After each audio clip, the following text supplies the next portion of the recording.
I looked through the scope and unexpectedly saw that woman's figure. Her silhouette was crystal clear in my line of sight until the monitor on my wrist vibrated. I realized my heart rate had jumped to 101. That's not a good sign. I quickly took a deep breath, adjusting my breathing rhythm over and over. Because I know better than anyone. Only when my heart rate stabilizes at 65 can the bullet hit the target precisely. It's like this every time after aiming. But just as I pulled the trigger, the woman suddenly took a step forward. The bullet missed. The assassination failed.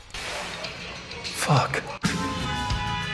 I immediately pulled the bolt to reload, but the bodyguard, as if he had a premonition, swish, pulled down the curtains in a flash, completely blocking my view. Without any hesitation, I quickly disassembled the weapon, picked up the shell casings on the ground. Not a single trace can be left behind. The scene must be cleaned up, as if no one had been there. After doing all this, I put on my helmet and went downstairs. I must leave this building before the police arrive. Tossed the barrel into the sewer, threw the package into the garbage truck. Gloves and helmet went into the river together. Not a single step can go wrong. Rushed into the convenience store bathroom. I scrubbed myself thoroughly, dried off little by little with paper towels, shaved off my beard, put on completely new clothes, and sprayed some cleaning agent, all to cover up my own scent. Can't leave any clues. When I took a taxi to the airport, there was only one thought in my mind: escape this city as soon as possible. One last check. Wiped the fingerprints off the gun, threw it into the trash can. But when I saw the police dogs at the airport, my heart still skipped a beat. I fled into the bathroom again, scrubbed myself inside and out once more,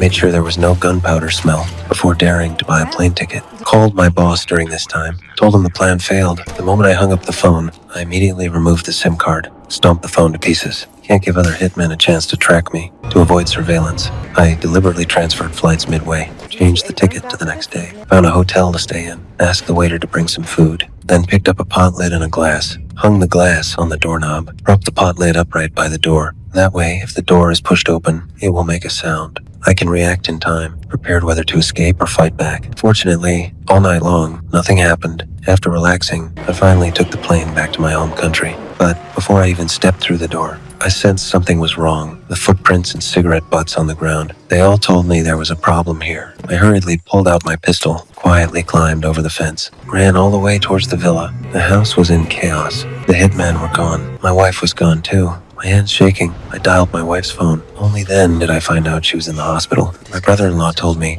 a man and a woman had broken into the house. My wife barely escaped with her life. At first, we thought it was a burglary, but none of the family's valuables were missing. When the culprits left, they wrote down the taxi's license plate number. At that moment, I understood. All of this was aimed at me. I'll never forget how I felt then. Thoughts of revenge grew wildly in my heart. I know